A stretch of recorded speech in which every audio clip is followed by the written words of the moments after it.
여러분 안녕하십니까. 이가혁 라이브 이가혁입니다. 민주당이 내란 전담 재판부 설치 법안을 내일 본회의에 상정하지 않고 좀 더 논의를 이어가기로 했습니다. 위헌 시비에 휘말리면 자칫 내란 사건 재판이 늘어질 수 있다는 우려에서입니다. 잠시 후 짚어보겠습니다. 국민의힘 장동혁 대표가 나만의 계획을 가지고 있다며 현재 행보를 계속하겠다는 뜻을 밝혔습니다. 장 대표의 이런 마이웨이 행보에 당내 불만과 위기감은 커지는 모양새입니다. 그럼 오늘 함께할 네 분의 해설위원 소개해드리고 백다 앵커의 브리핑으로 첫 번째 이슈 보겠습니다.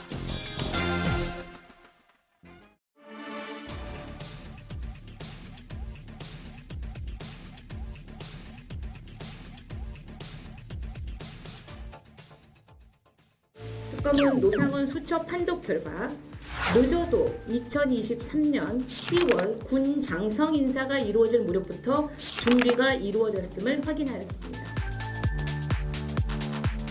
계엄 계획에 정치인 수거 대상까지 줄줄이 적어둔 수첩의 주인이 오늘 윤석열 전 대통령 재판에 증인으로 출석했습니다.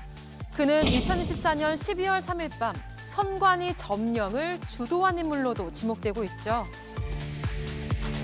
비상계엄 선포 당일인 12월 3일 오전 10시경 증인은 노상원으로부터 전화를 받은 적 있으시지요? 그때 노상원이 증인에게 뭐라고 했습니까? 금주 야간에 상황이 있을 수 있으니까 한 개 팀을 좀 대기를 시켜라. 민간인 신분임에도 군 사령관을 햄버거집으로 불러내 계엄을 모의한 의혹도 있습니다. 자기보살님이 이제 사시는데 보살하시는 분들 옆에 일 도와주시는 분들 항상 있어요. 노상원이라는 그분이 이제 오셔가지고 하신 거죠. A4 형제 김용현이라고 선후배 사이라고 하면서 뭔가의 일을 조금 만들려고 한다. 이 사람과 내가 끝까지 함께 했을 때 나를 끝까지 따라올 수 있는지, 나를 배신하지는 않겠는지를 많이 물어보셨어요. 1년이 지났지만 여전히 풀리지 않고 있는 도대체 왜 계엄을 선포했나? 그 키를 쥔 노상원 전 사령관은 오늘 재판에서 나머지는 귀찮으니까 증언을 거부하겠다라고 말했습니다. 보살이라는 그런 전력 때문에도 많이 관심을 가졌고 또 JTBC가 단독으로 보도했던 롯데리아 회동의 지휘관격으로 많은 언론의 관심을 받았던 노상원 전 정보사령관, 오늘 윤석열 전 대통령 내란 재판의 증인으로 나와서 귀찮으니까 답변하지 않겠다 이렇게 발언한 게 논란이 되고 있습니다. 조기현 의원님, 귀찮으니까 답변하지 않겠다라는 발언은 저도 법조 취재를 해봤지만 들어본 적이 없는 것 같아요. 있을 수 없는 발언이죠. 어떤 피고인, 어떤 증인, 어떤 참고인도 재판부를 향해서 저렇게 발언을 하는 사람을 본 적도 없고요. 그럴 수도 없습니다. 재판이라는 게 아무리 사소한 재판이라도 엄중하기 때문에 재판부를 향해서 저런 발언을 할 수가 없는 거죠. 그리고 저런 이유를 사유로 한 증언 거부권은 허용되지도 않습니다.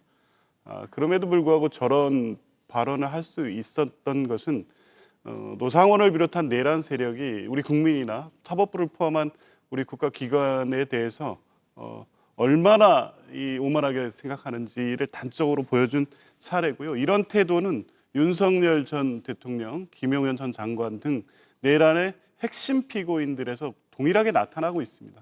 저는 이러한 이유가 지금 지기현 재판부 등 내란의 핵심 피고인 사건을 맡고 있는 사법부가 보여주는 태도에서 기인한 것이다. 그러니까 본인들이 저런 방식으로 아무렇게 얘기해도 크게 제지받지 않고 본인들은 증언 거부권이라는 피고인의 고유 권리를 행사한다는 이유로 필요한 말을 저런 식으로 아무렇게나 얘기해도 아무렇지도 않다. 그리고 최종적 선고는 어떻게 될지는 모르겠지만 적어도 재판 과정에서 자기가 불리한 상황은 만들지 않겠다는 태도를 보일 수 있을 정도의 상황을 재판부가 허용한 결과라고 보여지고요. 특히 노상원 씨 같은 경우에는 작년 12월 3일 윤석열 전 대통령이 그 망상, 비상계엄을 통해서 종북 반국가 세력을 일거에 척하고 실질적으로 장기 집권 체제를 만들겠다는 의도에서 시작된 이 비상계엄 내란의 구체적 실행 계획과 내용을 노상원 수첩을 통해서 사실상 남겼다고 볼 인물입니다.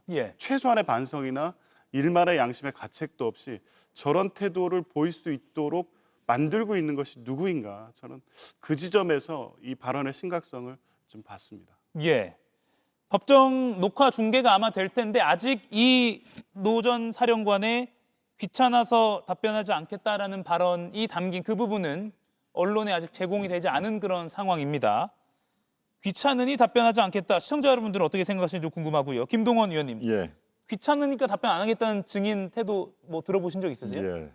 저도 기자 생활을 제법 한 편입니다만 저도 처음 듣습니다. 있을 수 없는 일이죠.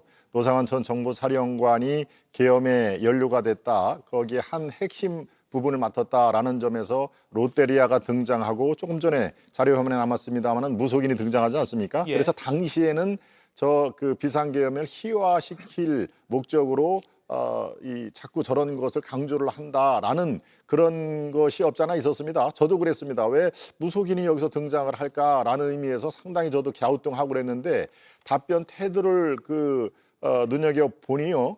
바로 이분은 이른바 대한민국을 걱정한다거나 구국의 결단으로서 진정코 비상계엄이 정당치는 않았습니다마는 내가 한번 나라를 한번 구해보겠다라고 하는 큰 대의를 과연 품었는지 지금 오늘 발언이라든가 지금까지의 어떤 흘러온 그런 장면들을 보면은 그런 것은 거의 없었다. 예. 단지 노상원 씨가 정보사령관을 끝으로 옷을 벗었지 않습니까? 그러니까 아마 투스타 이상 자기는 별 셋, 넷을 달 수 있는 사람인데 중간에 모함을 받아서 자기는 중간에 불루를 삼켰다. 그런 의미에서 그런 분노가 가득한 상황에서 바로 김용현 장관 옛날에 모셨던 분이 이제 핵심 라인에 있고 내가 잘만 하면은 훨씬 더 영화를 누릴 수가 있겠구나라는 지극히 개인적인 이 사감으로 참여를 한 게 아닌가라는 게 바로 저 귀찮아서라는 뜻에 포함이 돼 있다고 봅니다. 저는 매우 실망이고요. 예. 최소한도 계엄에 가담한 분들의 어떤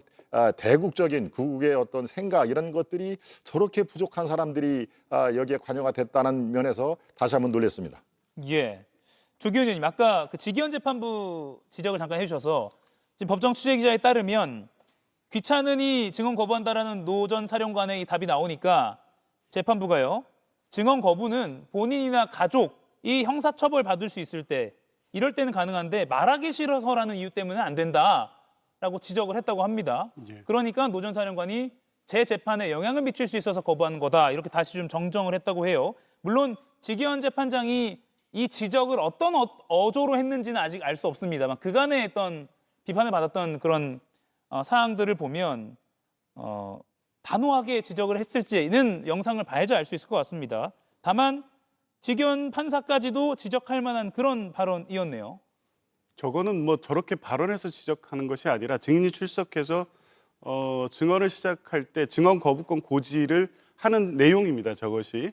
그러니까 사전에 이미 저런 내용이 고지됐을 겁니다. 예. 증언은 거부할 수 있고 본인이나 가족의 형사 피해 대상이 될 수 있을 경우에 증언하지 않으셔도 됩니다라는 거는 재판장이 증인에게 최초로 고지하는 내용입니다. 근데 귀찮아서 하지 않겠다라고 얘기했다고 하면 사실은 재판장으로서는 이 재판부에 대한 일종의 모욕적 발언으로 들을 수도 있는 것이거든요. 그러면 뭐 이제 자료 화면이 어떻게 나올지 모르겠습니다만 통상의 재판부는 엄중하게 꾸짖습니다. 그러니까 이건 사법부에 대한 재판에 대한 모욕이라고 볼 수도 있기 때문에 그랬어야 되는데 지금까지 공개된 지기현 이 부장판사의 어떤 재판 진행 태도를 보면 과연 그랬을까 싶고요.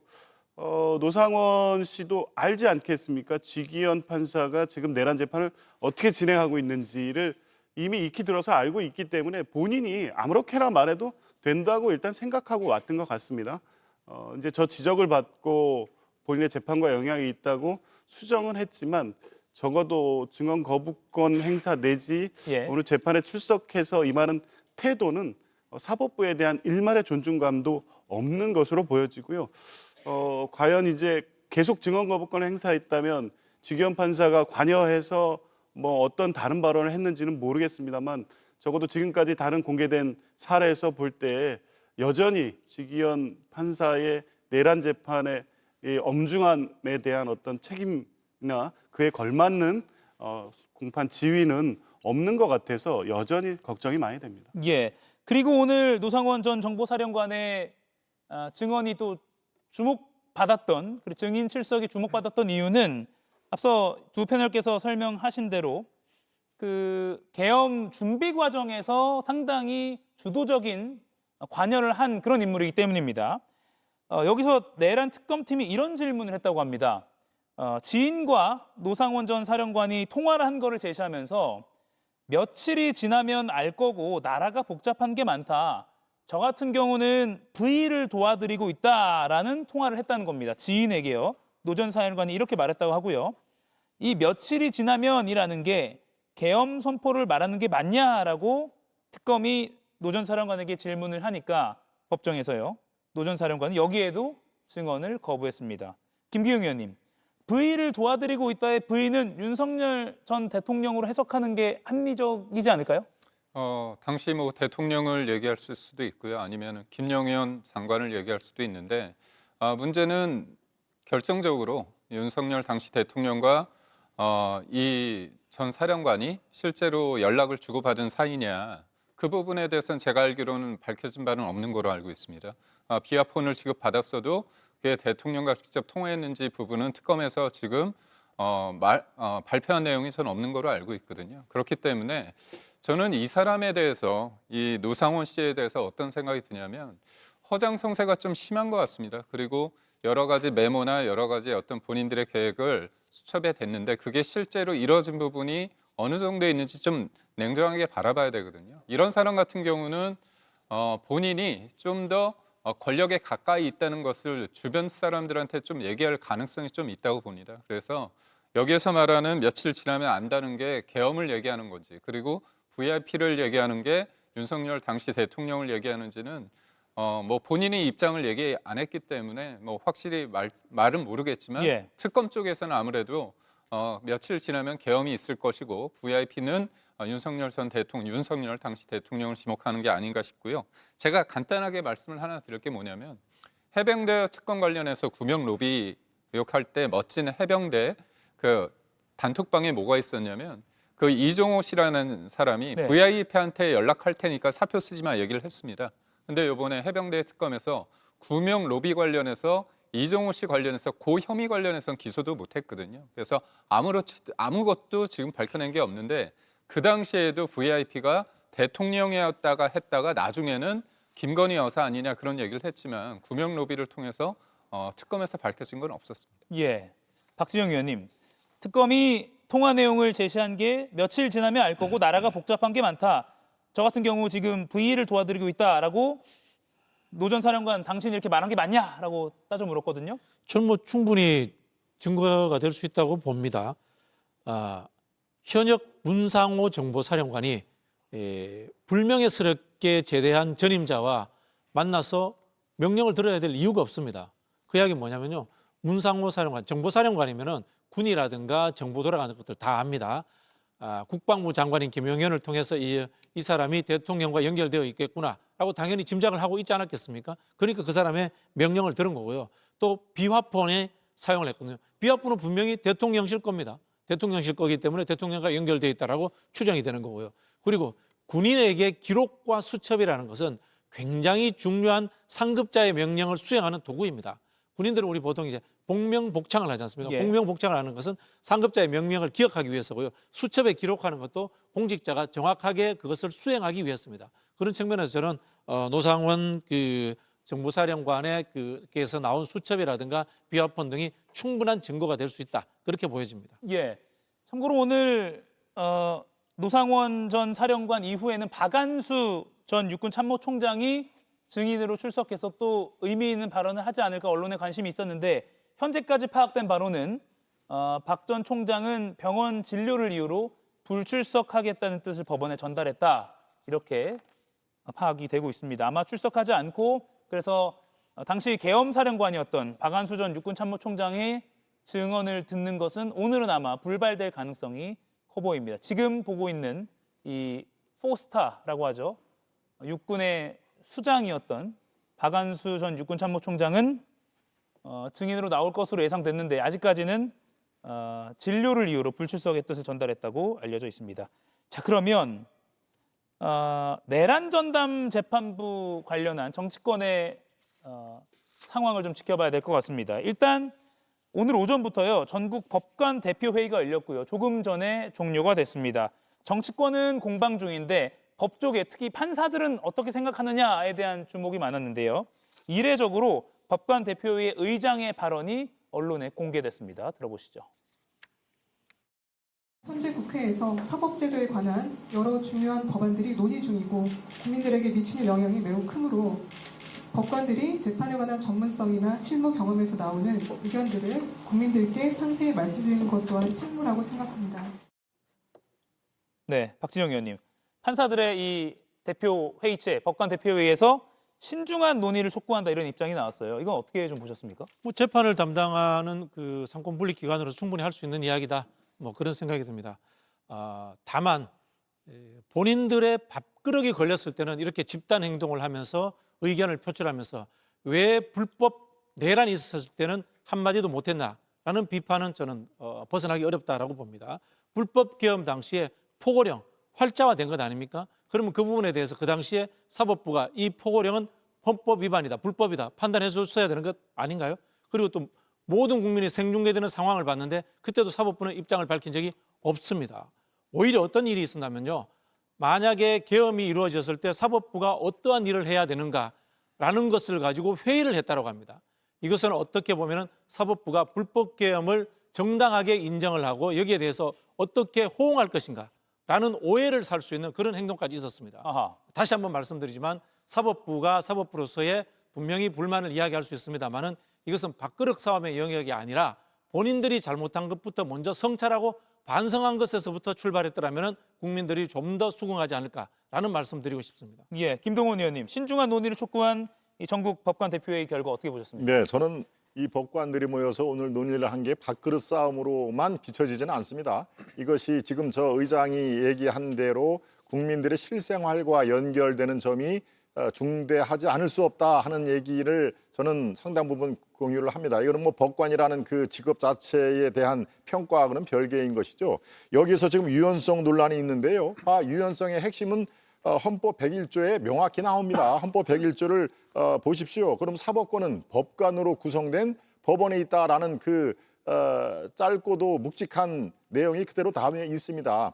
예, 여기에 전담재판부가 지금 이재명 정권에서 설립하는 목적, 이것을 법관들이 모를까요? 저는 너무나 잘 알고 있다고 생각합니다. 공정한 재판에 매우 위험한 그런 그 무기로서 위협을 하고 있다라는 얘기인데요. 바로 공정한 재판이라는 게 뭡니까? 자기를, 이거는 법관이나 피의자나 마찬가지입니다. 어떤 사건에 대해서 재판부가 무작위성으로 결정이 된다라는 것은 본인이 피의자라도 그것은 객관성은 어느 정도 담보를 할 수 있겠죠. 법관도 마찬가지입니다. 이것이 내가 저 재판을 담당을 할 수 있을지 없을지. 그런데 이건 뭡니까? 전담재판부, 특별재판부라는 것이 위헌 여부가 매우 강하니까 슬쩍 특별을 빼고 이제 전담재판부, 이거 법원 내에서 하는 거니까 위헌이 없어요 라고 민주당에서 주장을 지금 하는 하나의 축인데요. 공정한 재판, 즉 무작위성 배당에 이것은 결정적으로 위배가 된다 하는 얘기입니다. 이미 전담재판부에 구성된 판사는 내가 왜 이 재판부에 불려왔는지를 너무나 잘 압니다. 이것은 답정너죠. 이거의 결론은 바로 유죄다 또는 다시 또 바꿔서 또 다른 전담재판부 이거의 결론은 무죄야라고 하는 그런 답정너가 있기 때문에 내가 이 재판부에 불려왔다는 것을 너무나 잘 알고 있지 않을까요? 그런 의미에서 위헌 여부는 어쩔 수가 없이 이거는 인정을 할 수밖에 없다. 그래서 이재명 대통령도 워딩이 그런 거 아닙니까? 최소한 유연성을 최소화하는 데 주력을 하고 있다라고 얘기를 했죠. 예. 유연성, 만약에 그런 게 없으면은 유연성 지적이 전혀 나오지 않도록 우리가 대비를 해야 된다라고 얘기를 했는데 그거는 자신이 없는 것입니다. 최소한도로 줄여야 된다라는 의미에서 이미 위헌 여부를 인정을 할 수밖에 없는 그런 상황이 돼버렸다 하는 얘기. 더 이상 뭐가 필요합니까? 법원, 검찰들도 지금 전국 검사 회의를 해야 되는 거 아닙니까? 지금 들고 나올 판입니다. 변호사도 마찬가지 어제 목소리를 냈죠. 이것은 꼭 비단 밥그릇 싸움으로만 치부를 할 게 아닙니다. 입법, 사법, 행정, 우리가 중고등학교 때 너무나도 익히 잘 알고 있는 사법권에 대한 명차대한 이거는 위협이다라는 것을 글쎄요 아마 솔직히 인정을 하면은 민주당 내에서도 상당 부분이 이거에 대해서는 인정을 할 수밖에 없는 것이 아닌가요? 그래서 유연성 여부가 다시 한번 지금 불거져 나온다 이런 말씀드립니다. 보태실 말씀 있으십니까? 법무부 장관의 이제 추천권 여부를 이야기하시는 것 같은데요. 대법관들도 법무부 장관이 추천합니다. 윤석열 정부 때 법무부 장관에 의해서 추천되어서 대법관 되신 분들 많습니다. 그런 이야기 왜 하시냐라는 말씀을 스스로 한번 돌이켜 봐야 됩니다. 본인들이 좋을 때는 법무부 추천 받아도 되고 본인들이 좋지 않을 때는 법무부 추천 받으면 되지 않는다. 이런 논리로밖에 될 수 없고요. 법원 행정처 문제도 같이 저는 이야기할 수밖에 없다고 생각하는데요. 우리 군이 지휘권은 합참이 갖고 있습니다만 인사권은 국방부가 갖고 있습니다. 법원은 재판권과 인사권을 법원 행정처에서 모두가 다 행사를 합니다. 그렇게 된다면 재판이 법원의 인사로부터 독립될 수 있다. 우려가 생길 수밖에 없지 않습니까? 그래서 사법개혁의 이야기가 나오는 거거든요. 이런 부분들까지도 저는 법원의 구성원들이 좀 더 숙고할 필요도 있다. 이 말씀 드리고 싶습니다. 예. 법원 행정처 조금만 제가 짧게요. 보완해드리겠습니다. 법원 행정처의 개혁, 폐지 이거 처음 듣는 얘기입니까? 아닙니다. 지난 국회 21대 국회에서도 이 움직임이 있었습니다. 제 기억에 맞다면 아마 그 당시에 김웅 전 의원이죠. 중심으로 이것이 발의가 됐는데 이때는 어떻습니까? 국회 의석은 지금과 크게 다르지 않습니다. 그때도 민주당을 비롯해서 범야 의석이 180석이 훨씬 넘습니다. 맘만 먹으면 그때 당연히 처리될 수가 있는 것이죠. 그런데 그 당시에 민주당은 뭐였습니까? 이런 관심조차 안 됐습니다. 그런데 그때는 틀리고 지금은 맞습니까? 법원 행정처 없애야 된다. 왜 그랬을까요? 바로 그렇습니다. 대법원장의 옷을 벗기고 그래야만 사법개혁이라는 칼날로 본인들의 어떤 입맛에 맞는 재판을 끌어낼 수가 있기 때문에 그런 일이 벌어지는 것이죠. 4년 전과 지금하고 그렇게 많이 틀리면은 뭔가 잘못된 거 아닙니까? 저는 그 잘못된 것이 상당 부분 지금 집권당의 어떤 판단이 그릇됐다 이런 말씀을 들려드리겠습니다. 김동훈 대변인님 논리로 하게 되면요. 예. 지금 야당에서도 법원 행정처 개혁에 동의해 주셔야 돼요. 그 당시에 민주당이 잘못했다. 그거 수긍해도 됩니다. 중요한 것은요. 역대로 어떤 정치 세력도 법원 행정처를 개혁하자는 전반적인 의견을 다 가지고 있었습니다. 그런데 특정한 사건이 없기 때문에 이게 이슈화되지 않았던 건데요. 이것이 이슈화된 것은 결국은 지기현 판사와 조희대 대법원장 탓입니다. 예, 법원 행정처를 개혁하자는 논의는 두 분이 말씀하신 대로 전 정권에서도 또 이전 국회에서도 있었다는 것은 뭐 뉴스 검색으로도 충분히 알 수 있는데 이에 대한 해석은 두 분이 의견차가 있는 것 같습니다. 이 내란 전담 재판부 사실은 전례가 없었기 때문에 상당히 국민들의 관심이 집중되는 것인데 그래서 오늘 민주당이 비공개 정책 의원총회를 했습니다. 내일 본회의에 이거 올리는 거 아니야? 그래서 연내 처리하는 거 아니야? 라는 그런 전망도 나왔는데 방송 전에 들어온 소식에 따르면 일단은 내일 안 올린다.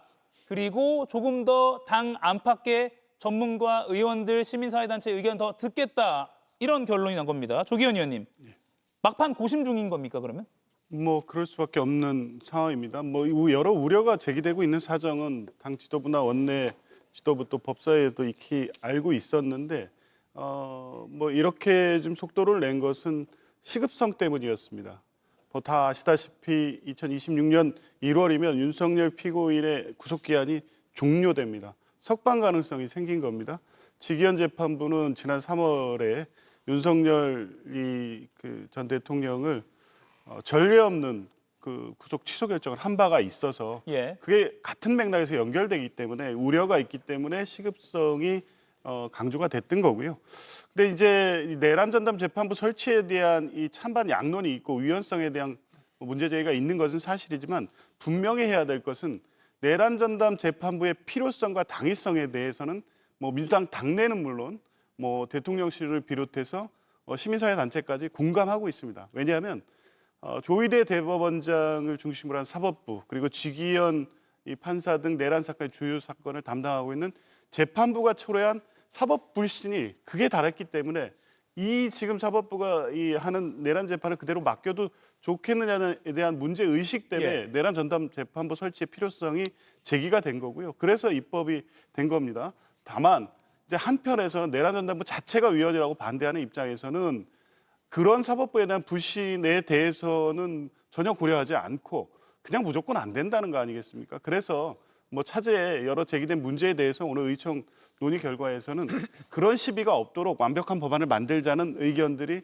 뭐 많이 제기가 됐습니다. 첫 번째는 추천권, 그러니까 재판부 추천권을 대법원장이나 헌법재판소 사무처장에 두는 것이 시비가 된다. 그러니까 위헌성을 주장하는 분들이 자꾸 이 문제를 가지고 시비가 되고 그걸 가지고 위헌법률심판 제청을 했을 경우에 재판 정지의 위험이 있으니 이 부분을 위헌 소지로 완전히 차단하는 검토를 하는 게 필요하다. 당연히 그런 논의가 있을 수 있고요. 두 번째는 이 사건에 한해서 구속 기한을 연장하는 내용이 예. 포함되어 있습니다.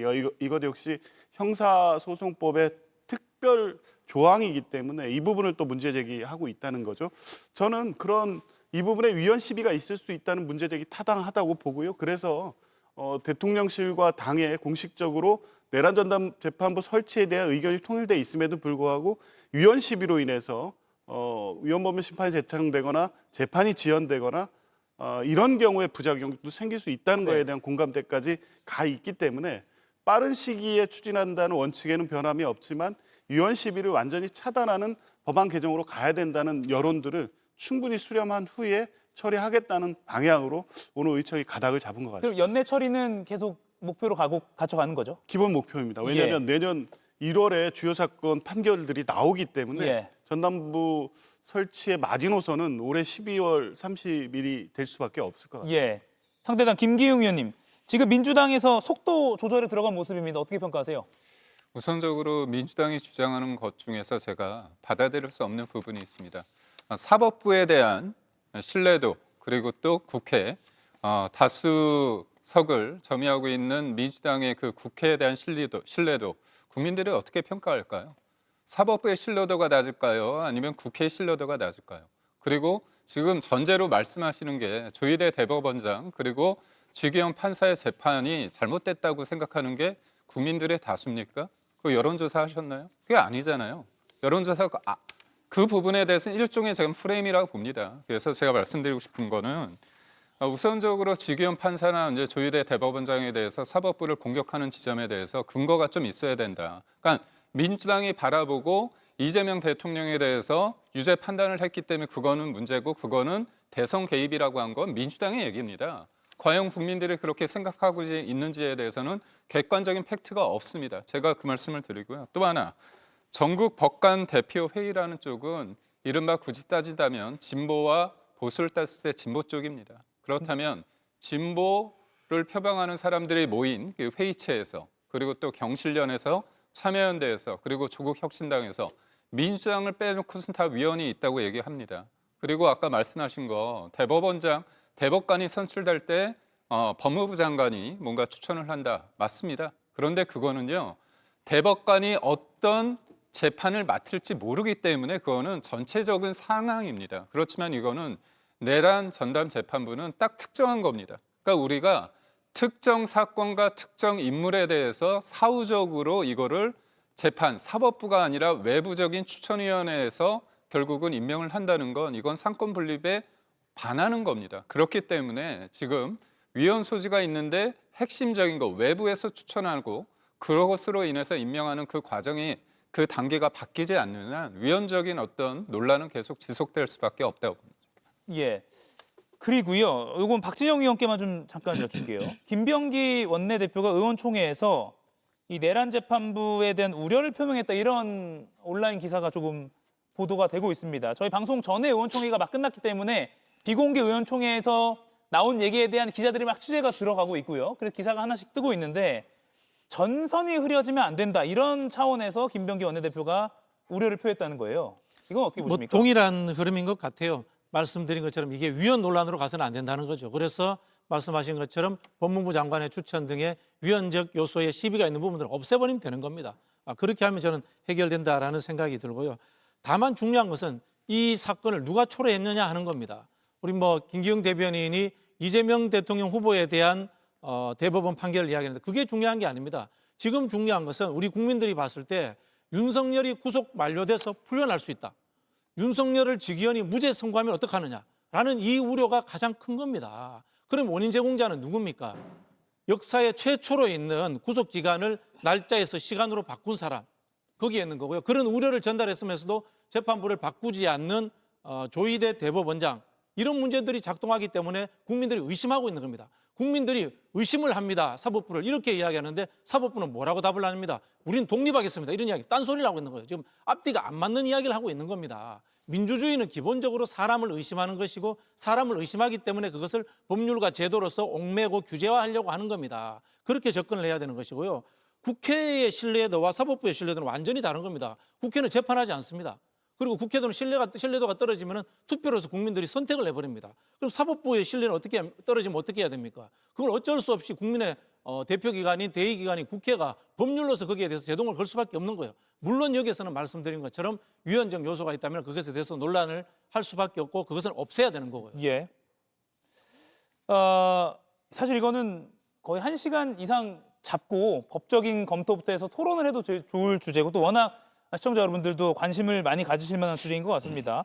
어제 대통령실이요, 내란 전담 재판부에 대해서 원칙적으로는 공감을 천명했습니다. 들어보시죠. 당과 대통령실에서 공감대를 형성했던 내란 전담 재판부를 추진하는 데 원칙적으로 생각을 같이 한다. 다만 위헌 소지가 최소화될 수 있는 범위 내에서 추진한다는 정도의 공감대는 형성돼 있었다. 이렇게 보고요. 지금 현재 진행되고 있는 내용들은 당에서 여러 가지 내부의 견해 차이들을 극복하고 조율해서 통일된 안을 만드는 과정으로 이해하고 있습니다. 예, 박지영 의원님. 이 대통령실에서 말하는 위헌 소지를 최소화하는 방안 뭐가 있을까요? 박준영 의원 저쪽에 있는데. 네. 김동원 의원님. 예, 예. 예.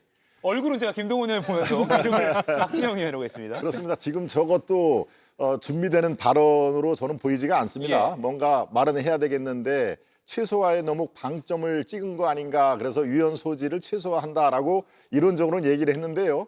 글쎄요. 저 자체가 지금 제가 앞서도 잠깐 말씀을 했었습니다만 위헌 소지에서 벗어날 수가 없다. 그런데 우리는 최소화를 해야 된다라고 실현성에 가까운 얘기로 봅니다. 그러니까 지금 이재명 대통령을 비롯해서 대통령실은 매우 위태하게 전담 재판부를 보고 있다라는 거에 하나의 방증이죠. 그러니까 오늘 또다시 당에서 그것이 아니고 원칙적으로는 공감을 했다라고 동문서답을 한 건데요. 스텝이 꼬였습니다. 이런 지금 정당과 이 대통령실과의 어떤 그 이견 차이가 가장 명징하게 보여주는 게 바로 저 대목 아닌가. 어떻게 해든지 내란 재판부의 유연성은 있게 마련이다라는 것을 자백을 한 건 아닐까요? 저는 그렇게 듣는 게 저만일까요? 그러니까 저는 실현성으로 본다. 그런 의미에서 위헌 여부 이거에 대해서는 대통령을 비롯해서 대통령실은 매우 정청래 대표와 다른 시각을 갖고 있다라는 하나의 증거로 저는 파악이 되고 있습니다. 예. 국민의힘 쪽에서는 이렇게 해석을 하기도 하는데 과연 추가적으로 논의를 하겠다고 했으니까 어떤 해안이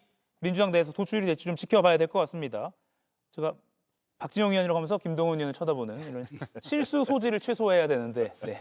네, 주의하도록 하겠습니다. 자, 백다 앵커가 좀 이슈 브리핑 다음 거를 오랫동안 준비해서요. 백다 앵커에게 넘기도록 하겠습니다. 장동혁 국민의힘 대표 이야기를 좀 들어보죠. 백 앵커 나와주세요. 사과하라, 윤석열과 절연하라. 계엄 1년 기점으로 쏟아진 요구에 대해 장동혁 국민의힘 대표는 이렇게 말했습니다. 뭐 지지율도 올리고 싶고 뭐 중도 확장 뭐 그 모든 것들에 다 공감을 합니다. 모든 것들에 공감을 표하면서도 당대표 흔들기 질문에는 꿋꿋하게 나아가겠다고 답했는데요.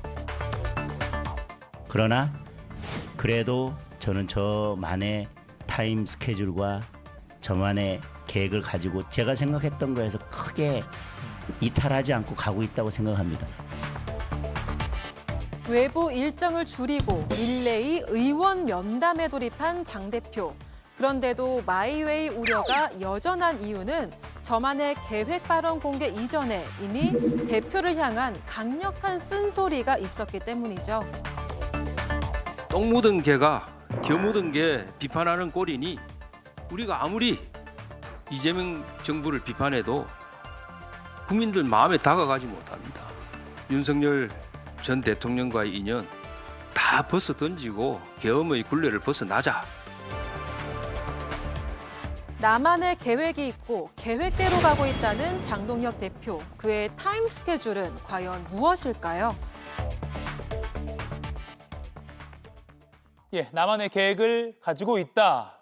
장동혁 대표가 유튜브 한 방송에 출연해서 한 발언인데요. 조금 더 길게 들어보겠습니다. 지지율도 올리고 싶고 뭐 중도 확장 뭐 그 모든 것들에 다 공감을 합니다. 뭐 다른 분들이 다른 말씀하시고 하는 것들 무시하는 게 아니라 듣고 내 감각을 믿고. 근데 주변에서 계속 이제 저한테 다른 감각들을 주입하면 저도 계속 이제 불안하죠. 그러나 그래도 저는 저만의 타임 스케줄과 저만의 계획을 가지고 지금 가는 데 있어서 지금까지는 제가 생각했던 거에서 크게 이탈하지 않고 가고 있다고 생각합니다. 네, 박진영 의원님. 내 감각을 믿고 이런 발언도 있었고요. 저 발언 어떻게 들으셨습니까? 네, 윤한홍 의원 이야기 조금 하고 해도 될까요? 아, 예. 장동혁 대표도 정치하는 게 문제 있습니다만 윤한홍 의원은 저런 말할 자격이 있는지 진짜 묻고 싶습니다. 윤석열 대통령 데리고 온 사람 아닙니까? 본인이 먼저 정계 은퇴해야 될 대상이 장동혁 대표한테 저런 말하는 게 정말 어불성설이다 이런 생각이 들고요. 공당의 대표는 공당의 계획이 있어야지 저만의 계획이 있으면 안 되죠. 장동혁 대표의 계획은 이런 것 같아요. 내가 극우적 행태를 취함으로써 우리 내부의 핵심 지지층의 지지를 끌어안은 다음에 윤석열의 1심 선고가 나면은 그때 가서 윤석열과 절연하고 중대화 전략으로 가겠다. 이렇게 생각하는 것 같아요. 즉 윤상현 의원이 그런 이야기 하잖아요. 1년만 지나면 국민들은 다 잊어버린다. 그런 것처럼 나는 좌도 갔다가 우도 갔다가 지금 내가 정치 행보를 아주 자유롭게 해서 내 핵심 지지층을 만들어서 다음 대권 주자로 커가겠다. 그런 식의 계획을 나만의 계획이다라고 이야기하는 것이다. 저는 그렇게 추정합니다. 예, 김기웅 의원님. 어떻게 해석해야 됩니까, 이거? 정치인은 이제 말도 중요하고요. 그다음에 행보도 중요하는데 지금 장동혁 대표가 여러 의원들을 많이 만나고 있습니다. 초재선 의원도 만나고 중진 의원도 만나고요. 예. 그리고 뭐 대변인단도 만나고 많은 분들 호흡하고 있습니다. 그렇기 때문에 리더라는 자리, 대표라는 자리는 좀 어떻게 보면 결단을 해야 되는 순간이 오죠. 그런데 그 시기가 12월 3일 계엄의 1년이 되는 날이었느냐 아니면 내년 초가 될 것인가에 대한 본인의 나름대로의 스케줄표가 있다고 봅니다. 그리고 저희가 우측으로 더 갈지 아니면 중도로 더 갈지 이게 이쪽으로 가는 것만 마냥 가는 게 아니고요. 또 선거를 앞두고 다양한 스펙트럼이 존재하기 때문에 당연히 중도로 갈 수 있는 여러 가지 정책적인 것도 준비하고 있습니다. 그렇기 때문에 이 워딩이 나만의 계획이라고 했을 때 독불장구처럼 내 생각에 파묻힌다는 건 아니고요. 예. 분명히 어떤 방향은 제시해야 되겠죠. 그렇지만 지금 만나고 있는 사람들 속의 이견 그리고 그분들의 생각, 내가 미처 생각지 못한 것들에 대해서 충분히 받아들일 수 있는 준비가 있기 때문에 제가 이걸 가지고 지금 당내에서 사실상 뭐 비대위나 그런 것들을 공식화하거나 문제 제기하는 사람은 없습니다. 왜냐? 우리가 비대위가 많이 있지 않았습니까? 그래서 8월 달에 당원과 국민들이 뽑은 장동혁 대표이기 때문에 일정 부분 지금 한 3개월 지났습니다. 예. 그렇다면 본인의 실력 발휘와 그리고 지금 굉장히 어려운 상황이기 때문에 이거를 화학적으로 결합할 수 있는 시간과 공간을 줘야 된다고 생각을 하고요. 오늘 여론조사를 보면 특정 여론사이기 때문에 수치는 언급 안 하겠습니다. 하지만 저희가 시간이 되면 다룰 수 있는데 12월 초에, 그러니까 11월 달에 그 초에 있었던 그 여론조사가 한 2자릿수 격차였습니다. 예. 민주당과. 그렇지만 지금은 한 자릿수로 격차가 줄어들었고요. 오차 범위를 약간 상회하는 겁니다. 그래서 물론 특정 여론조사에 대해서 어떻게 방점을 두고 무게를 두느냐에 좀 여러 가지 이견은 있을 수 있지만 잘하고 있는 부분도 분명히 존재한다는 점을 말씀드립니다. 예, 아마 리얼미터 여론조사도 말씀하신 그 수치에 부합하는 것 같습니다. 2자릿수 차이였다가 12월 첫째 주에 한 자릿수로 좁혀진 그 부분을 언급하신 것 같습니다. 아까 당내에서 이런 장동혁 대표에 대한 비판의 목소리가 크지 않다는 취지로 김기웅 의원은 말씀하셨는데 같은 당인 김동원 의원 의견 어떠세요? 예, 이거는 보는 시각에 따라서 조금 다를 수는 있는데요.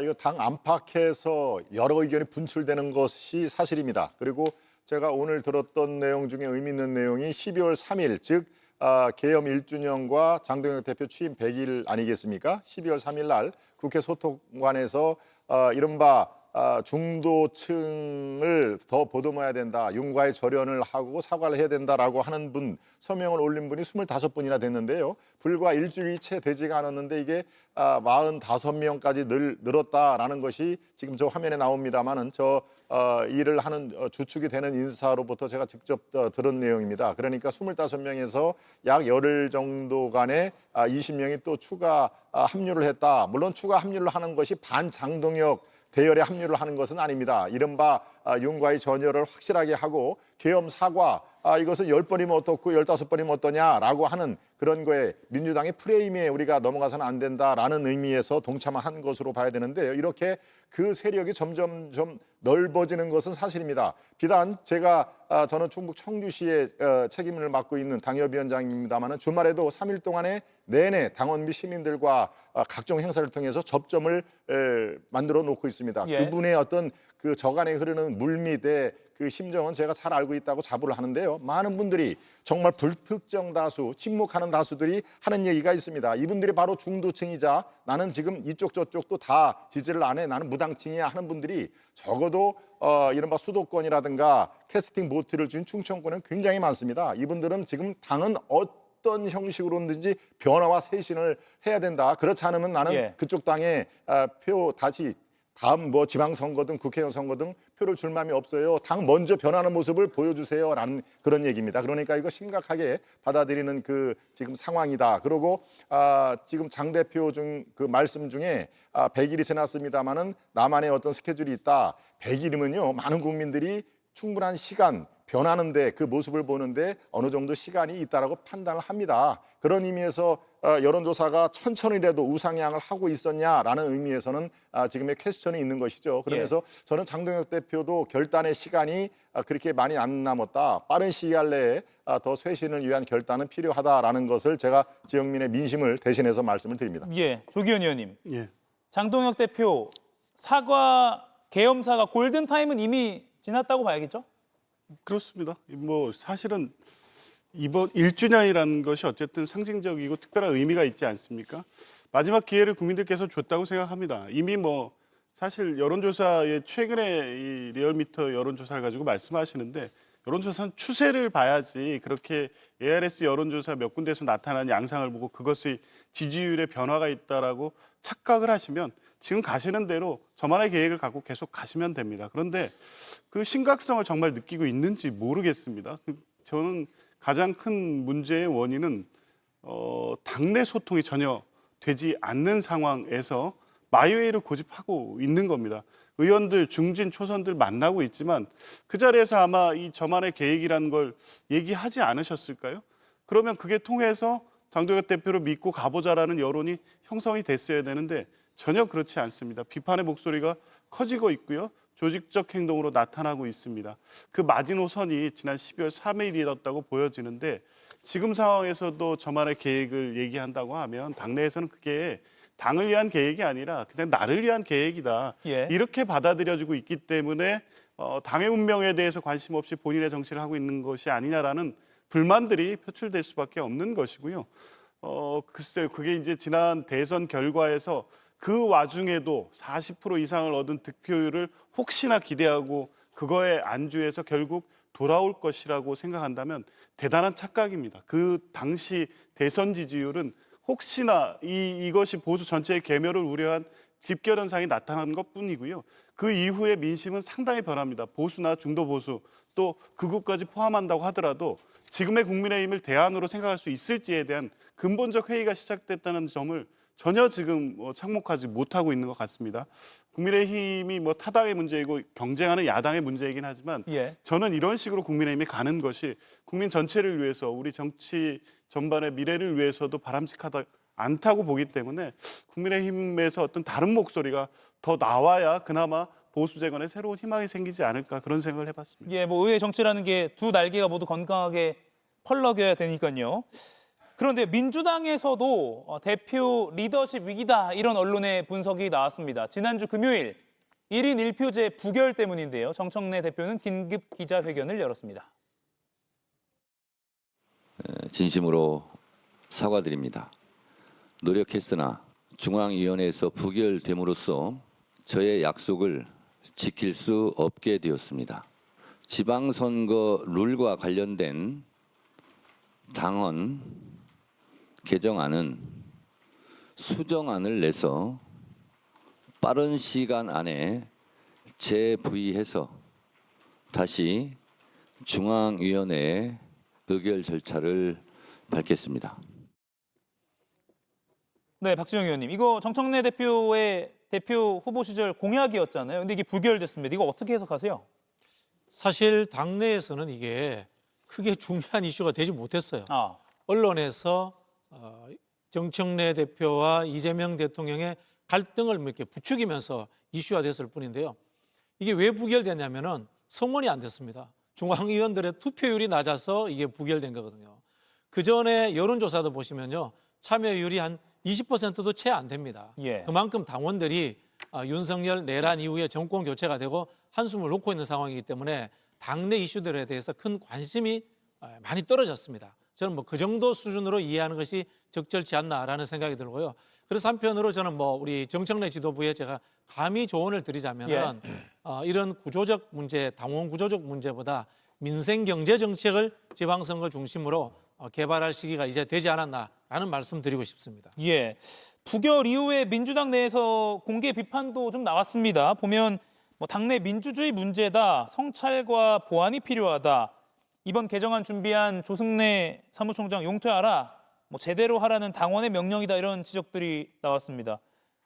김동원 의원님, 상대당이지만 이게 친명계 중심으로 좀 반발이 나왔다 이렇게 분류를 할 수가 있을 것 같은데 보면 강득구 의원은 이 대통령이 대표 지낼 당시에 수석 사무부총장이었고 또 김민석 총리와도 가깝다고 알려져 있고요. 그렇습니다. 이런 반응이 일각에서 나오는 것 어떻게 보세요?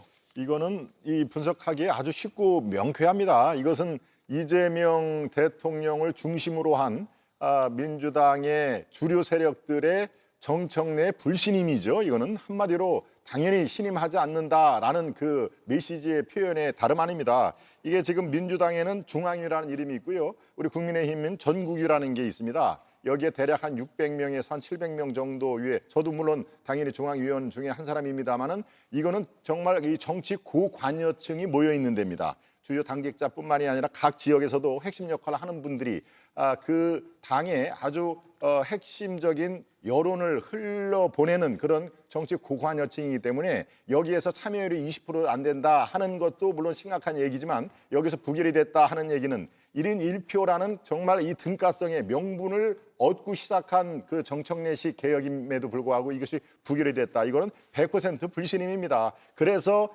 이 정청래 대표가 그 심각성을 알고 다시 회부를 하지는 않겠다라고 지금 뒤늦게 노선을 정리를 하는 건데요. 이것은 바로 정청래의 지금 최대의 위기다라고 저는 봅니다. 이거는 뭐 오늘 그렇게 얘기를 하거든요. 이거 단지 실무적으로 준비가 안 됐을 뿐입니다. 1시간 반밖에 투표 시간이 없었기 때문에 그런 거지 불신임 아닙니다라고 주워 담던데 아닙니다. 이거는 불신임으로 생각을 하고 대책을 강구하지 않으면은 아마 정청래 호도 상당한 위기를 맞지 않을까 저는 그렇게 보는 그 견해입니다. 이게 또 미묘하게 민주당 최고위원 보궐선거로 이런 분위기가 이어질까 이런 분석도 있습니다.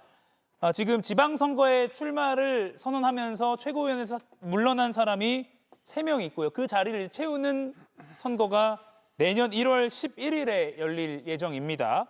조기현 의원님, 이 최고위원 보궐선거에서 뭐 개파 갈등 우려 이런 것도 언론의 관측이 나오는데 이거 어떻게 보세요?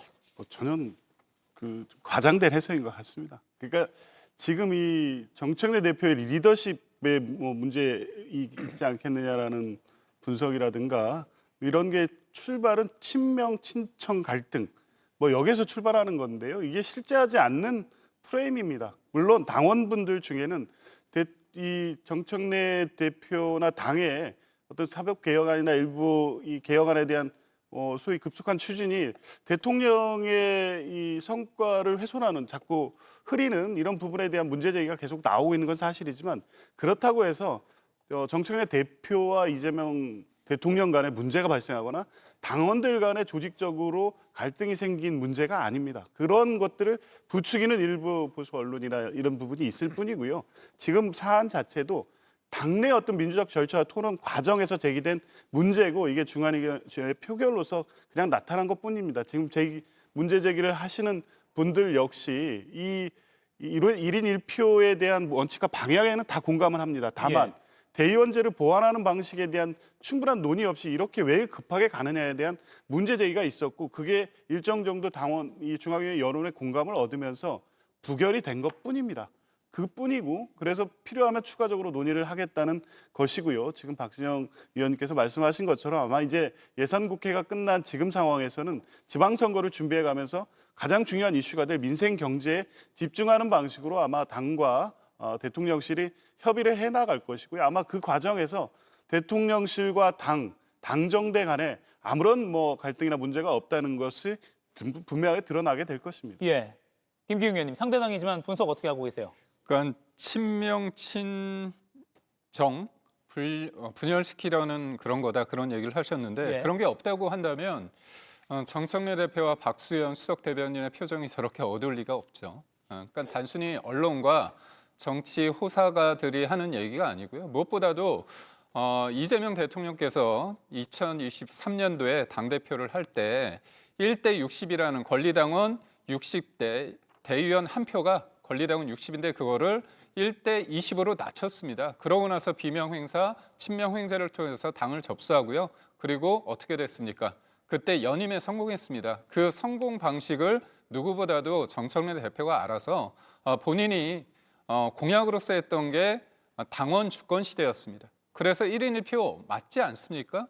이재명 대통령은 되는데 왜 본인은 못하겠느냐 했는데 조직적으로 중앙위 같은 경우는 당 지도부하고 의원들과 그리고 지역위원장들 정치 고관여층이라는 우리 김동원 위원장 말씀이 맞습니다. 그런데 조직적으로 거부를 했죠. 그래서 제적위원회 21명이 모자란 상태에서 부결이 됐습니다. 그렇다면 내년도 8월에 있을 전당대회 관련해서 정청래 대표가 나오는 부분에 대해서 뭔가 반기지 않는 분위기가 있다는 거고요. 김민석 총리 같은 경우는 제가 알기로 민주당의 청년 행사 모임에 정청래 대표와 함께 간다고 합니다. 국무총리가 민주당 청년 모임에 왜 가는지 잘 모르겠습니다. 결국 지금 이재명 대통령이 볼 때는 지금의 지도부보다는 바뀌어야 된다는 그런 당위가 지금의 1인 1표 관련해서의 어떤 당원 투표에서 고스란히 드러난 게 아닌가 싶습니다. 예. 저희 전재수 장관 인터뷰가 있어서 1분 정도 남았는데요. 박진영 의원님, 김기웅 의원의 의견에 반론을 좀 하신다면요. 지금 내년 8월이거든요. 많이 남았습니다. 특별히 갈등해야 될 이유가 없고요. 그럼에도 불구하고 지방선거를 책임지고 공천 업무를 진행하는 것은 정청래 대표입니다. 저는 별 체제에 전혀 문제가 없다 이렇게 보여집니다. 네. 예. 오늘 지방선거 얘기가 나왔으니까 잠깐 요것만 짧게 좀 보여드릴게요.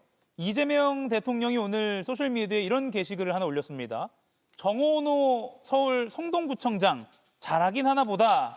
저의 성남시정 만족도 꽤 높았는데 명함도 못 내밀 듯이라고 했네요. 지난 8일에 이 글을 오늘이네요. 오늘 올렸습니다. 이건 박진영 의원님 같이 이제 계속 나오더라고요. 예, 네. 시장, 군수, 구청장을 하셨으니까 거기에 그 민생 업무를 잘하니까 거기에 대한 동질감도 있었던 것 같고요. 예.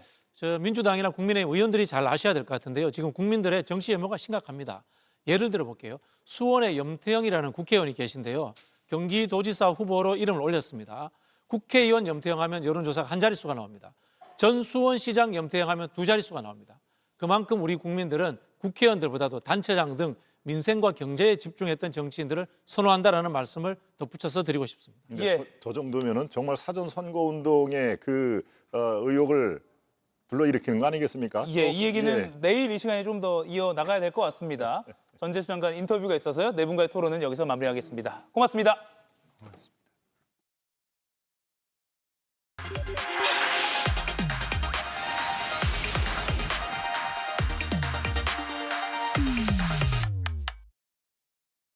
근데 여러분, 저 전재수가 좀 미우시죠? 안 밉습니까? 서울에 있다가 12년 동안 세종에 둥지 틀고 이제 좀 자리 잡아가지고 집을 사신 분도 계실 테고 또 부부 공무원이 돼가지고 이 세종에 틀을 잡고 계신 분들도 계실 텐데 아니 또 부산 가락한다. 그러나 여러분, 세종에서 부산으로 내려가는 것은 대통령의 큰 결단이었습니다. 동남권에서 해양 수도권을 통해서 성장 인지를 하나 더 장착한다면 안정적으로 대한민국이 지속 가능한 성장이 가능할 것이다. 그리고 이전에 따른 고충, 불편함, 힘듦, 관광시는 열려 있을 것입니다. 제가 팔보도 붙이고 최선을 다해서 해결하도록 하겠습니다. 네, 좀 더 깊이, 더 자세히 들어보는 더 인터뷰 시작하겠습니다. 부산 삼선 국회의원에서 새 정부 초대 해수부 장관으로 발탁돼서 북극 항로 개척, 부처 부산 이전 등 굵직한 과제를 수행하고 있는 분입니다. 특히 이 북극 항로는 이재명 대통령이 국가 성장 전략으로 강조한 분야이기도 합니다. 자세히 짚어보죠. 전재수 해양수산부 장관 나와 있습니다. 어서 오십시오. 네, 반갑습니다. 반갑습니다. 7월 24일에 취임을 하셨잖아요. 이제 한 5개월 정도 됐네요. 그리고 이재명 정부 출범이 6개월이 지났습니다. 지역구 의원 하실 때랑 장관 하실 때랑 뭐가 더 힘드세요? 장관하는 게 한 100배는 힘듭니다. 아, 그래요? 100배나. 예. 그래도 5개월여의 이 재임 기간 중에서 가장 보람 있는 일을 좀 꼽아주신다면요? 일단은 해양수산부가 부산으로 이전합니다. 예. 뭐니 해도 제가 해수부 장관으로 취임을 하고 난 뒤에 해수부 부산 이전이 첫 번째 맺는 결과물이 됩니다. 예. 그렇기 때문에 이것이 가장 큰 첫 번째 보람이 아닐까 그렇게 생각을 합니다. 물론 이제 두 번째, 세 번째, 네 번째 해야 될 일들이 산적해 있습니다만 예. 일단 해수부 부산 이전부터 첫 단추를 꿰게 됐습니다. 예. 그 부분 제가 이따가 잠시 후에 자세히 좀 여쭙겠습니다. 이재명 대통령과의 인연도 깊습니다. 두 번 대선을 같이 치르셨어요. 2021년에는 부울경 총괄 선대본부장, 그리고 이번 대선에는 부산 지역 선대위원장을 맡으셨습니다. 이제는 대통령과 장관으로 만나셨잖아요. 그렇습니다. 일종의 상사인데 어떠세요? 업무 스타일이? 대통령께서 너무 일을 열심히 하십니다. 예, 일단은 뭐 국민들께 공개되는 국무회의를 보셔서도 아시겠지만 국무위원과 대통령이 함께 있는 단체 톡방이 있거든요. 예. 거기에서는 뭐 아침, 점심, 저녁, 새벽 할 것 없이 대통령께서 이제 많은 이제 문제 의식들을 가지고 저희들에게 일거리를 끊임없이 제공을 해주고 계시죠. 그래서 대통령께서 굉장히 일거리를 많이 이제 만드시는 분이고 말하자면 이제 일 많이 하는 상사 정도 그렇게 생각을 하고 있습니다. 요새 카카오톡에 몰래 나가기 기능이 있거든요. 그 방에. 몇 명 안 돼가지고. 티가 나는군요. 예, 뭐 한 3, 40명 되면 몰래 나가도 뭐 모를 텐데. 국무위원 해봐야 몇 명 안 되니까. 그러면 해외 순방을 대통령이 가서도 뭐 거기서도 뭐 시차 상관없이 막 문자를 보내고 하나요? 제 기억에는 대통령께서 미국 순방 가신 적이 있거든요. 미국 순방 가신다 길래 시차가 있잖아요. 미국하고 우리 한국하고는 한 14시간 정도 시차가 있는데 이번에는 단체 톡방에 별다른 말씀이 없으시겠지 이러고 있었거든요. 그렇지가 않더라고요. 예. 알겠습니다. 좀 힘드신 걸로 제가 이해를 하겠습니다. 아닙니다. 저희들은 뭐 저희들이 기본적으로 하는 일에다가 또 대통령께서 기본적으로 저희들에게 이제 문제의식을 가지고서 한번 챙겨봤으면 좋겠다라고 하시는 것들도 사실은 미처 저희들이 생각지 못했던 부분들이거든요. 그렇기 때문에 사실은 장관직을 수행하면서 굉장히 이게 보완적 측면 또 전혀 생각지 못했던 부분들 이런 부분들에 대한 문제의식을 주시는 것이기 때문에 장관직을 수행하는데 오히려 도움이 되는 것으로 저희들은 생각을 하고 있습니다. 국민들도 이른바 효능감이라고 그렇습니다. 하죠. 톡톡히 좀 느끼고 있는 그런 분들이 많은 것 같습니다. 하나만 더 여쭈면 공개 국무회의 아까 언급하셨는데 지난달에 송미령 농식품부 장관이 이 자리에 출연해서 하다 보면 공개되는 줄도 모르고 할 때가 있다. 그리고 때로는 유튜브로 국민들이 실시간 달아준 댓글 아이디어가 도움될 때도 있다 했는데 전 장관님은 어떠세요? 마찬가지입니다. 저도 한참 하다 보면 둘러보는데 카메라들이 다 있는 거예요. 보니까 아직도 공개가 되고 있구나. 아직 카메라가 나가지가 않았구나. 아직 비공개로 전환이 되지 않았구나. 한참 하다 보면 둘러보고서야 확인을 하게 되는 거예요. 그러니까 이게 열띤 토론. 그렇죠. 국무회의의 집중도가 상당히 높은 거죠. 알겠습니다. 부산 이전 얘기 좀 자세히 여쭐게요. 지난 2일에 해수부 부산 이전 특별법 의결됐고 공포가 4일에 됐습니다. 이달 말까지 이전 완료 목표다라고 제가 알고 있는데 정확히 언제고 또 이게 차질이 일어나거나 이럴 가능성은 없습니다. 차질이 일어날 가능성은 전혀 없고요. 12월 8일부터 한 보름 정도 5톤 트럭 260대 분량의 이사를 시작을 합니다. 그렇게 해서 연말까지는 완전히 이전을 마무리하고 해양수산부 개청 30주년 부산시대 원년이 되는 내년 1월 1일부터는 우리 해수부 직원들이 다른 일에 신경 쓰지 않고 집중해서 근무를 할 수 있도록 차질 없이 진행이 잘 되고 있습니다.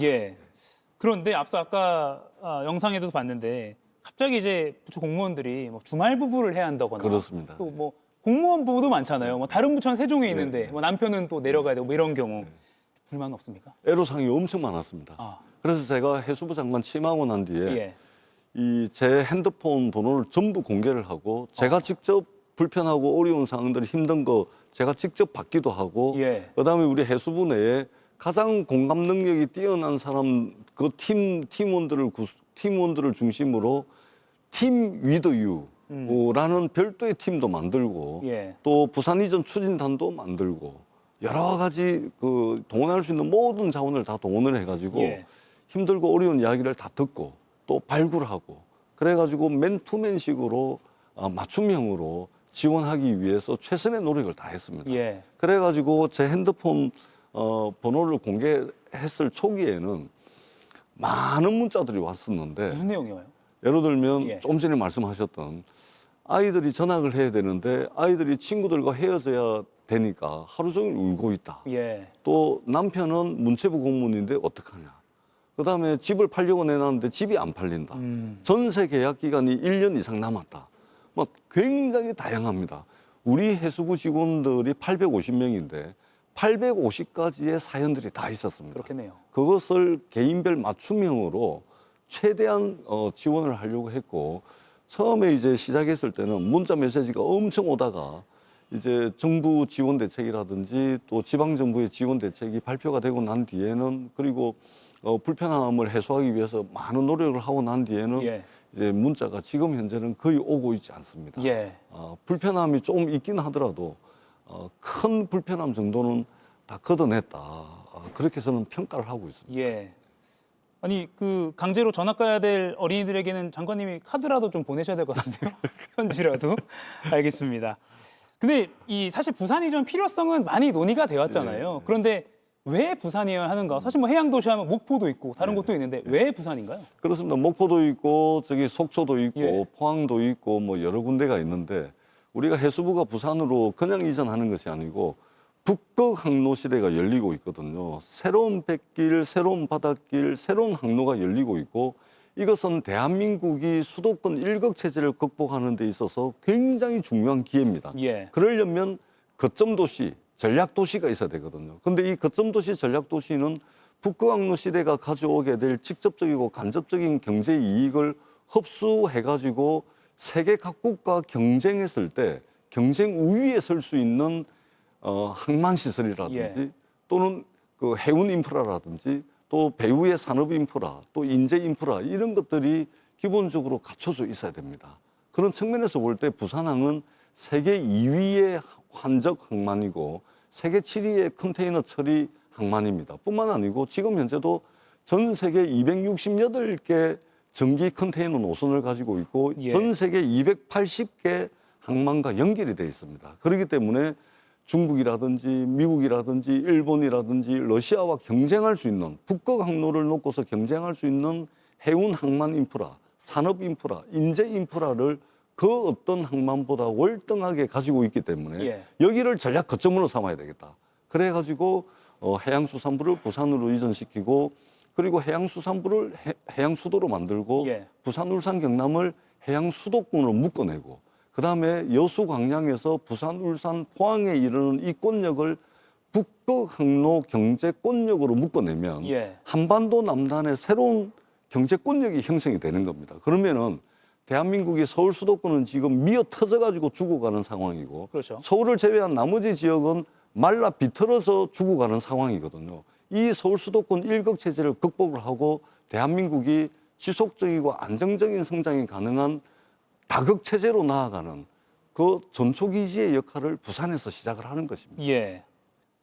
아까 여러 차례 북극 항로 개척을 말씀하셨고 뭐 이재명 대통령도 또 언론에서도 많이 나오고 있는데 정확히 뭔지 좀 설명해 주세요. 저도 이제 그러니까 위쪽으로 유럽 갈 때 북쪽으로 간다 이거인가요? 지금 이제 부산항에서 출발을 해가지고 네덜란드 로테르담까지 가게 되면 저게 22,000km 40일 걸립니다. 지금 그림 나가고 있습니다. 근데 요즘 저 길도 다니기가 쉽지가 않습니다. 왜냐하면 서아프리카 지역에 농사를 짓던 농민들이 농사가 안 되면 해적이 돼버립니다. 아, 예. 그러니까 흉작이 되면 해적이 돼버리고 풍년이 들면 농민입니다. 예. 그렇기 때문에 안정적인 항로가 아니고 저기에 1년에 18,000척이 지나가게 되는데 예. 선박 정체 형상도 되게 심각합니다.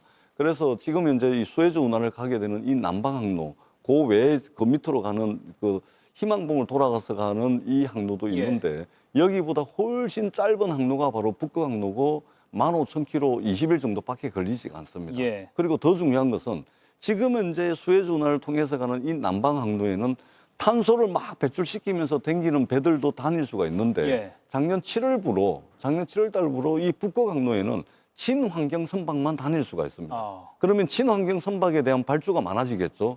친환경 선박은 대한민국의 울산, 부산, 거제도로 이어지는 조선벨트가 세계 최강이거든요. 예. 여러 가지 북극 항로가 가져오게 될 경제적 파급 효과가 상당하다. 아하. 단순히 물류 비용을 세이브시키는 것을 넘어서서 새로운 경제적 기회가 대한민국에 왔다.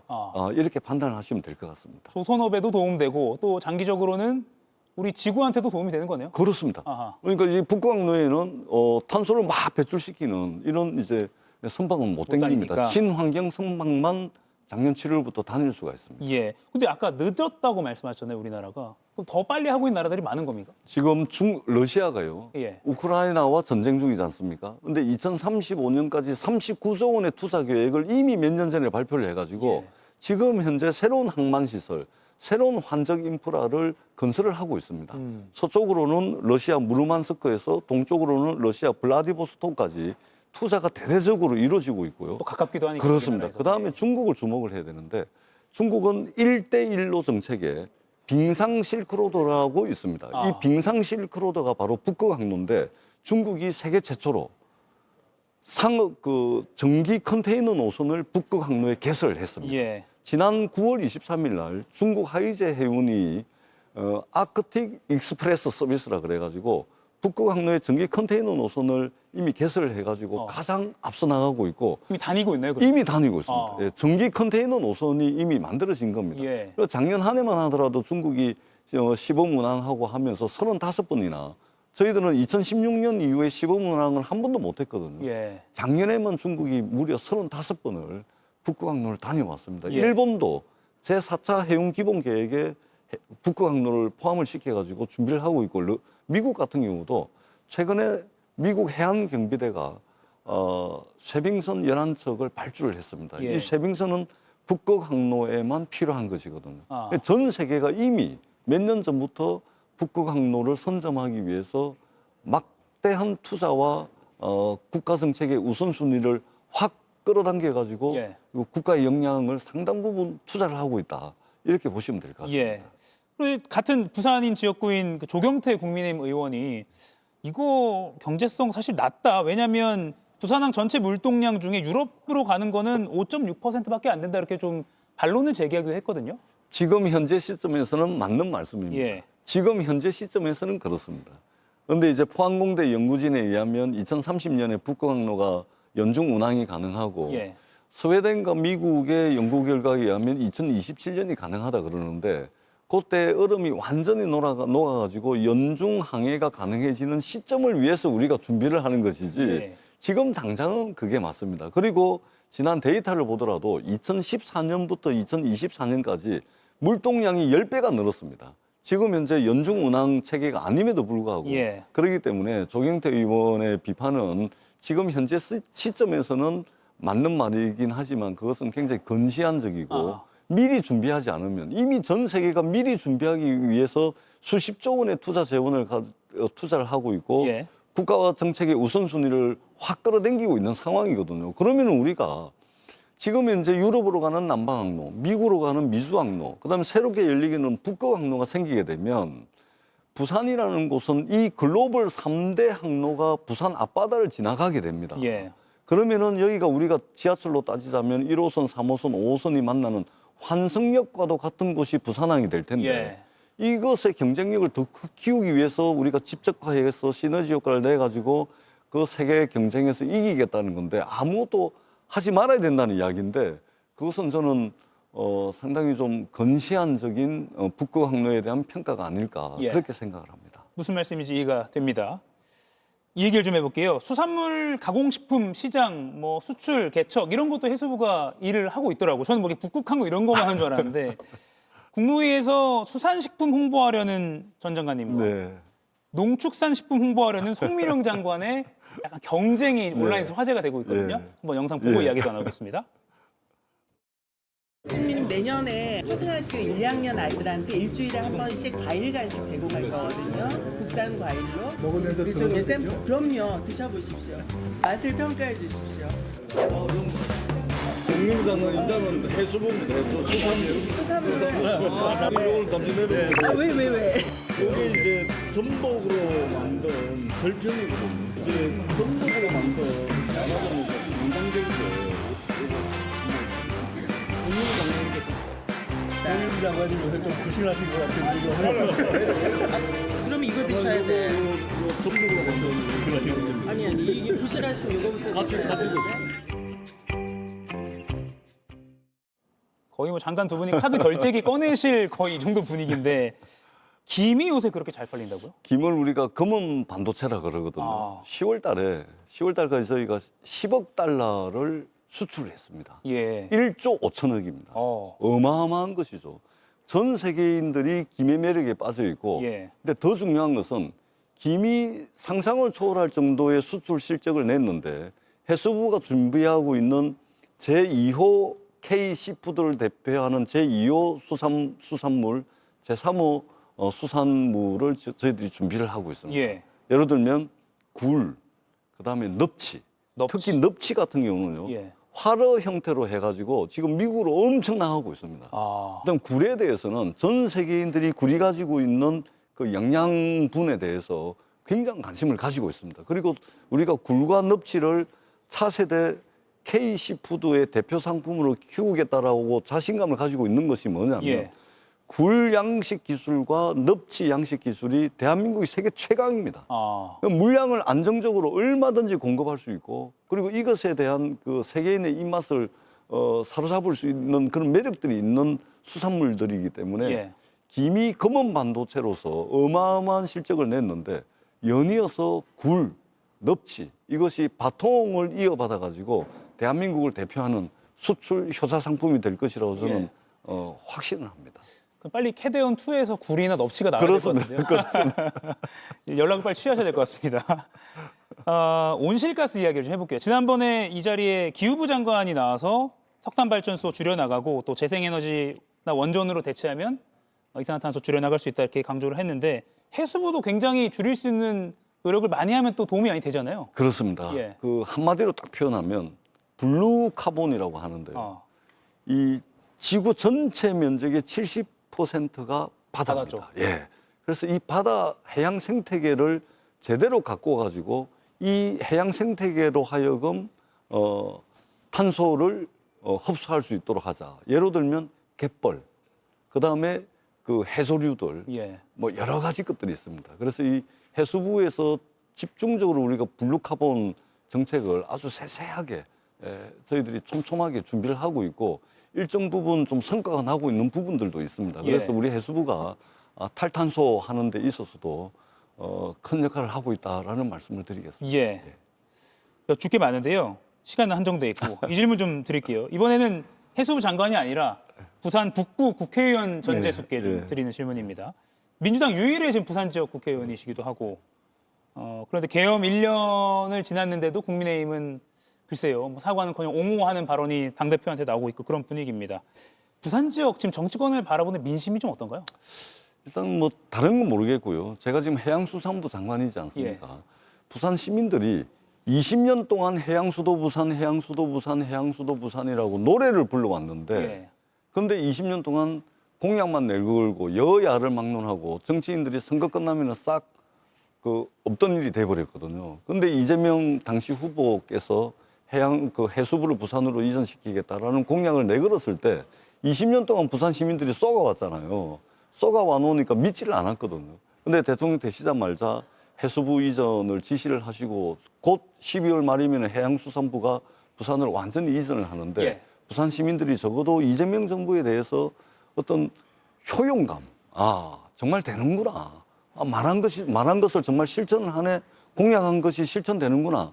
이런 이제 느낌을 가지고 있습니다. 예. 그렇기 때문에 해양수산부 부산 이전 하나만 하더라도 부산 시민들께서 상당한 관심을 가지고 있고 이것은 우리가 해양수도를 만드는 데 있어서 우리 해수부가 일을 하는데 큰 에너지가 될 것이라고 생각을 합니다. 예. 저희들이 열심히 일을 해가지고 이 한반도 남단에 대한민국 서울, 인천, 경기도를 대표하는 서울 수도권과 이 한반도 남단의 해양 수도권을 만들어가지고 서울 수도권과 대등하게 경쟁할 수 있는 경제권력을 만들어가지고 미어 터져 주고 가는 서울, 인천, 경기도도 살리고 나머지 지역은 말라 비틀어져 주고 가는데 여기도 살릴 수 있는 그 대안적 모델을 한반도 남단 부산에서 반드시 만들어 보겠다라는 예.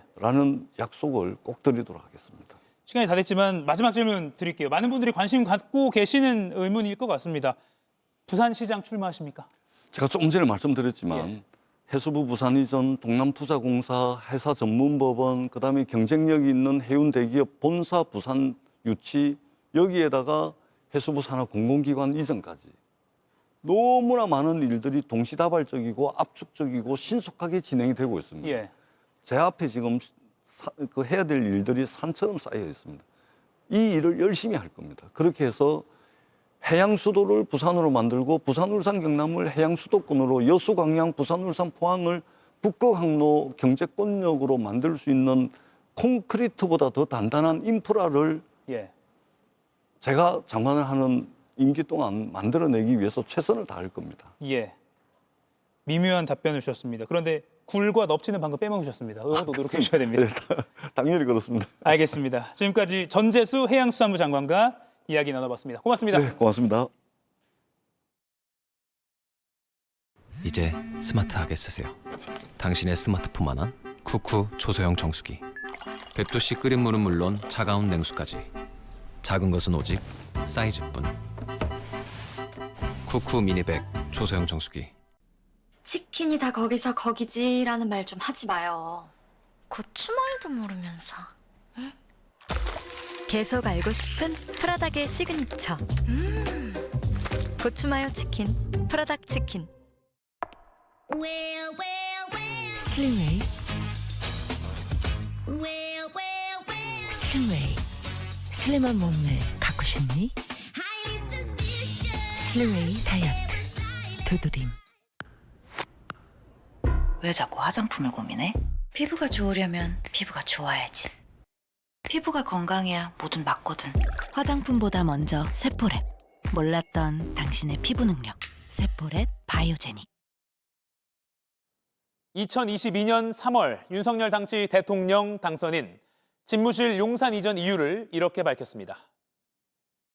대통령이 일하고 있는 이 모습과 이 공간이 국민들께서 공원에 산책 나와서 얼마든지 바라볼 수 있게 한다는.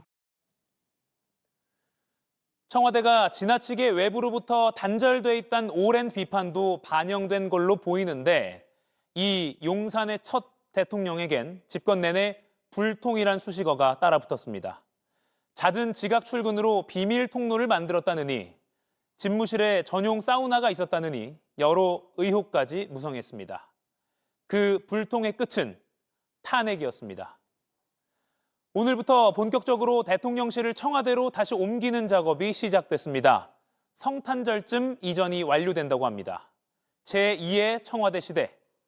궁궐 같은 구조 속에서도 소통이 얼마든지 가능하다는 걸 보여줄 수 있을지 국민들의 시선이 모아지고 있습니다. 오늘 한 컷이었습니다. 우리 애가 좀 작은가? 나 때문에 안 크면 어쩌지? 언제까지 기성장을 고민할 거야? 키 크니까 아이클타임. 맛있으니까 아이클타임. 이제 훈이랑 아이클타임해요. 아이클타임. 두드림.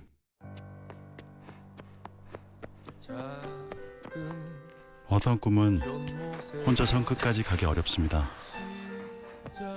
그래서 우리가 함께 달립니다. 아이들의 노력이 꿈이라는 결승선에 닿을 때까지 메르세데스 벤츠가 오늘도 함께 달려갑니다. 더 빛나는 꿈을 향해 메르세데스 벤츠 사회공헌위원회.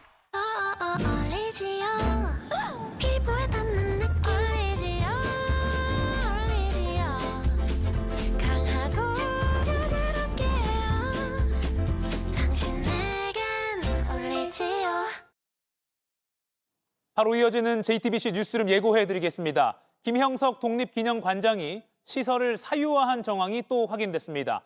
감사를 받는 중에도 교인들을 불러 예배를 본 건데 지난 토요일 그 현장을 JTBC가 단독 취재했습니다. 바로 뉴스룸에서 자세히 전해드리겠습니다. 이가혁 라이브 오늘 순서는 여기까지입니다. 내일 오후 5시에 다시 뵙겠습니다. 고맙습니다.